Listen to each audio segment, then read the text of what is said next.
Hello, ladies and gentlemen.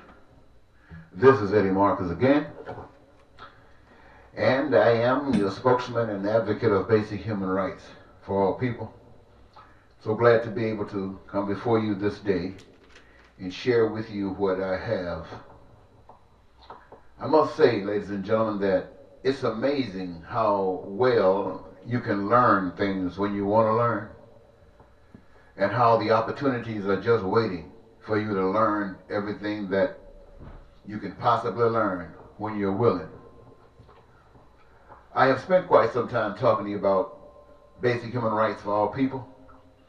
And I've been talking to you about an ambition to, as in heaven, so on earth. And I've given you all kinds of conversation relative. And since that time, most recently, my age has flipped over to another year. And everybody would like to think that they learn from the time that they spent. And so this is a time that I have spent most recently, and now I'm going into a different focus. I'm headed towards 70 years old, and this 70 should not be like 63 or 65, and it won't be. And I want to share with you, ladies and gentlemen, the benefit of those years without attacking you. I just want to share with you. First of all, I want you to know that I stand before you as one who is a representative of God. I came here through my mom and my dad. That was the vessel where I was introduced to this America. But I came from God with a godly purpose. Now it has been many years before I recognized that godly purpose, and even only today that it is clearer than ever before. And yet I'm so proud that regardless of what my history is, I'm here today claiming to be a representative of God the Father. And I'd like to say to you, ladies and gentlemen, whether you know it or not, whether you will accept it or not, so are you. You are here by vessel, your mom, your dad, but you are a child of God, whether you know it or not. And you came here with a specific purpose, and you are essential and you are necessary. And God loves you, respects from you what you were designed to do. So since I've been talking to you about as in heaven, so on earth, let me kind of bring it a little bit closer to you to a sense where we can understand. Regardless of what I speak to you about, the reality of a certain amount of information is this.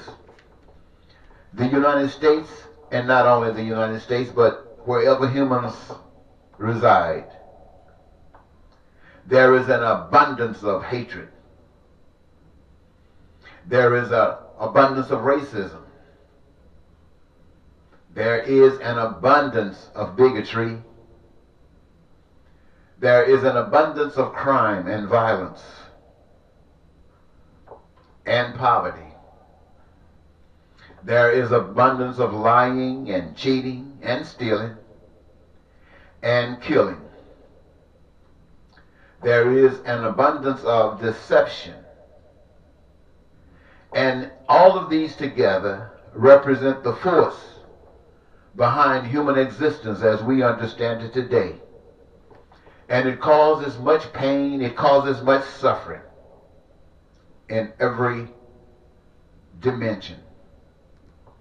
Now, when we came as human beings into this world, we did not possess these negatives that I've just described. But nevertheless, they do exist, and I'm sure there is no one that would deny it or doubt it. To consider a better way of life requires that these negatives are eliminated. These must work together for the common good. Creating good will eliminate the negatives, However, negatives must be overcome in order to get the good. And so, ladies and gentlemen, what I'm basically saying is that all of these negatives are not just going to stop. We are going to, as human beings, have to see some good that is happening that would cause us to rethink our programming, that will give us reason, give us cause to consider change. And the kind of change that I speak about will require a new birth. It basically means those things that we have accepted as normal will have to be judged, adjudicated, and a determination made. Whether we will maintain ourselves as we are, or whether we will go forward with a new way of thinking. Many have called it a new birth, a rebirth. Some call it born again. Not going back to a womb, but an understanding, a renewal of the mind to get rid of the concepts that have produced the negatives and give order to the positives. To start this off, ladies and gentlemen, I would like to mention to you that God, the Creator who put us here, has done its part. God has created the earth and instilled or placed in it all of the resources that we as human beings will ever need, or at least for a time, to accomplish the mission for which we have been put here as human beings. There is nothing missing, whether it's in the earth, on the earth, or above the earth, seen and unseen, and we know right up now what most of those are.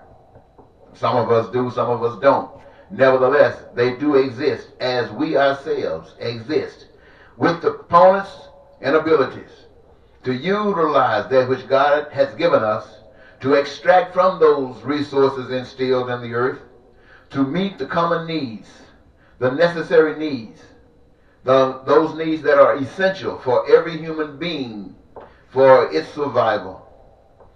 So, ladies and gentlemen, I want to say to you that in order for these things to happen, for as in heaven to happen on earth, I cannot say it to you in a way, especially since you don't understand it. Most of you don't believe it.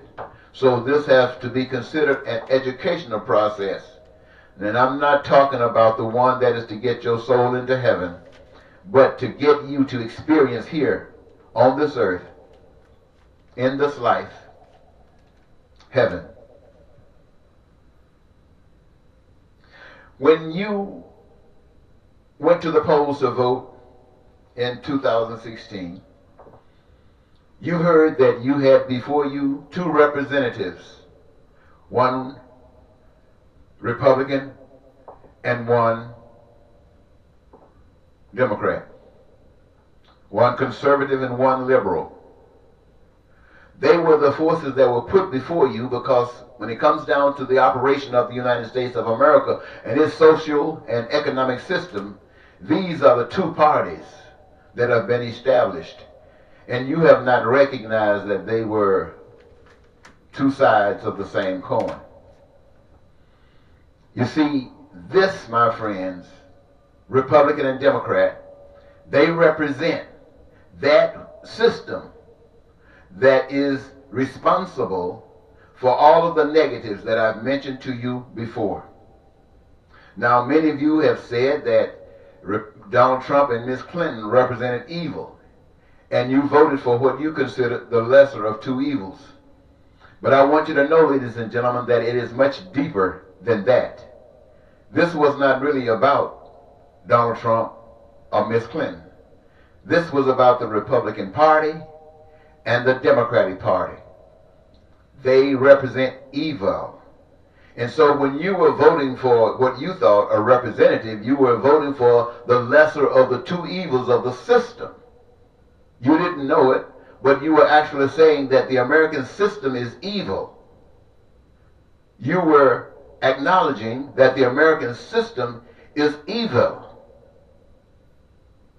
one conservative, one liberal. On one side of the coin was liberalism. Evil, but liberalism, meaning it was not as the same on the other side. On the other side was conservatism. Evil. Different than on the other side, liberal, but evil nonetheless. And so you caught up in these trenches, believing to have something good going for you, could not see what was really happening to you. And the results of such ignorance at that time is the fruition of our system and the heck of the reality of today. So, ladies and gentlemen, as I begin to tell you about and how to achieve and acquire on earth the heavenliness, I will begin parceling out from time to time what is required. Now, when I'm speaking about everyone being victims of the reality of our existence, to make a change, everyone would benefit. And in order to give honor to the progression of this benefit, it must include everyone that would benefit, and that's the human race. And the first thing that I would advocate for you today, ladies and gentlemen, is since we would all benefit, then all of us must be engaged in the process. So, beyond everything else, considering all that heaven has to offer, every last one of us must play a part in that process. Some call it working, some call it jobs, some call it careers. But the divine and heavenly thing about it, it is not jobs as we know jobs to be, work as we know work to be, careers as we know careers to be. It is of choice. No one is putting this before you to say, if you do this, you will have a certain benefit, and if you do this, you'll have a different benefit. It is, you will have benefit. And the greatest benefit is the joy of knowing that you have the opportunity and are presently engaging yourselves in that process, that career. That career, my friends, spreads across every area in which requirements are to be met by individuals to meet those for survival. We're talking about food, clothing, shelter, education, health care, and all of the other things that we have said are essential for our goods and services to bring about what we call the fulfillment of our dreams. And we're not speaking about any one particular. We're talking about all of us as people of God. So, ladies and gentlemen, I'm not going to spread all of the information or share all of the information with you today. I just want to start with the first one. The first one is careers of choice. And so to those here in Minnesota and to those of us here in the United States of America and anybody that's tapping in from the outside, it is about respecting individuals. We as people are going to have to respect one another. And there is no better way to respect one another than to know that we are important and others are important, and we need each other, especially if we are all going to benefit from what we do. So when I say careers of choice, I'm talking about engaging yourself. Let's consider 8 billion people. I don't know whether that many people exist, but let's consider engaging 8 billion people. Now, that doesn't mean that 8 billion people will be out doing hard labor or whatever kind of labor, but it will mean that what any and all of us are doing, it is necessary, it is essential, and it is not a prison, it is a joy.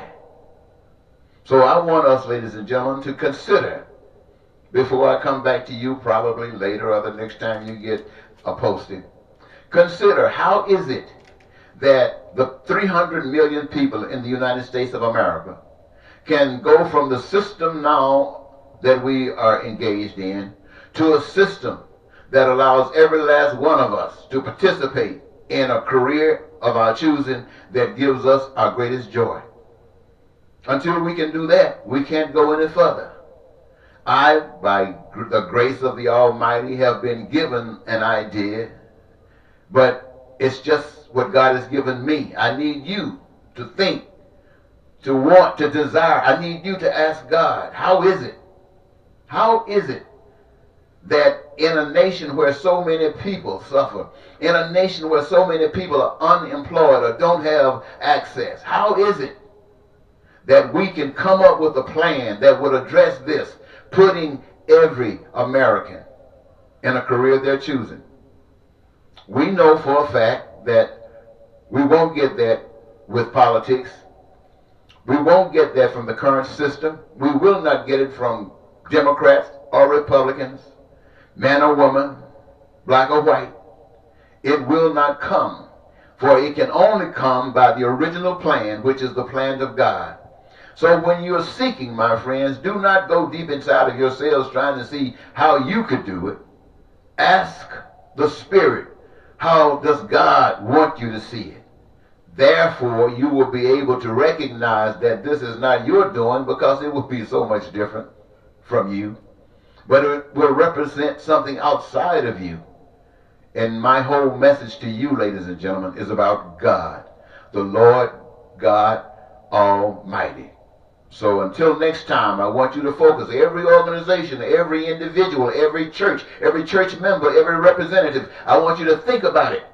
How in the world, according to God, can we change our system of engaging ourselves in work in this economic process to create a free-flowing, loving, joyous way of engaging, that everybody can participate for the fruits and benefits thereof? Until next time, this is Eddie Marcus, and I stand before you as a voice of love. I stand before you as a voice of God reaching out to you, because you are God's children and you are loved, and God made you for a purpose, and now He's calling on you to fulfill that purpose. Bye-bye.